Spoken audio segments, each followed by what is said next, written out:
मुल्क भर में कोरोना वायरस के बढ़ते खतरात के सबब लॉकडाउन जारी है। हुकूमत की जानिब से तमाम शहरियों के गैर ज़रूरी सफ़र करने पर पाबंदी आयद है, जिसकी वजह से ठट्टा के तफरीही मकामात की रौनकें मान पड़ गई हैं। गर्मी के इस मौसम में हर साल कराची समेत सिंध भर से हज़ारों अफराद केंजर झील पर तफरीकी गर्ज से आया करते थे। ताहम इन दिनों सिंध हुकूमत ने झील को तफरीह के लिए बंद किया हुआ है, जिसकी वजह से झील पर सन्नाटे का राज है। इंचार्ज केंजर झील ने बताया, हर साल मई से सितम्बर तक 5 माह झील पर लोगों का जम गफीर होता है, जिसमें बड़ी तादाद कराची के रिहायशियों की होती है। मगर इस बार कोरोना के फैलाव को रोकने के लिए केंजर झील के दरवाजों पर ताले लगा दिए गए हैं। और यहाँ पे तकरीबन 1000-1500 लोग हैं जो उनके चूल्हे यहाँ से कमा के लेके जाते हैं, फिर चलते हैं।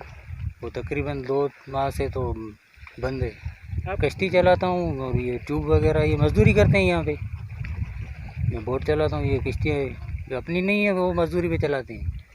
इस हिसाब से हमें मजदूरी मिलती है। तो अभी वो बंद है 2 महीने से, अभी तो ऐसे ही बैठे हुए हैं। ये जब तक ये सिस्टम खुलेगा तब तक इंतज़ार में रहते हैं कि लोग यहाँ पे आए कि हम लोगों की रोजी रोटी हो जाए। हम लोग ट्यूब वूब देते हैं उनको, 100, 200, 300 कमाते हैं, इससे हम लोगों का घर का चूल्हे चलते हैं। लेकिन अभी शाम तक ऐसे बैठ के चले जाते, कोई इंतज़ार करते कोई लोग आ जाए कि हम लोग ये ट्यूबें दे हमारी रोज़ी हो जाए।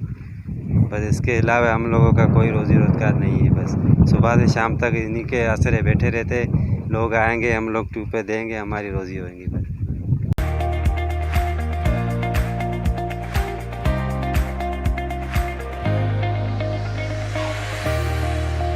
मुल्क भर में कोरोना के खात्मे के लिए जंग जारी है।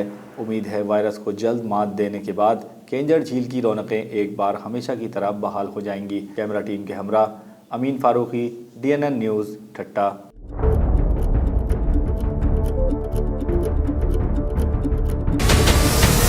हमारे चैनल को सब्सक्राइब करें और बेल आइकन पर क्लिक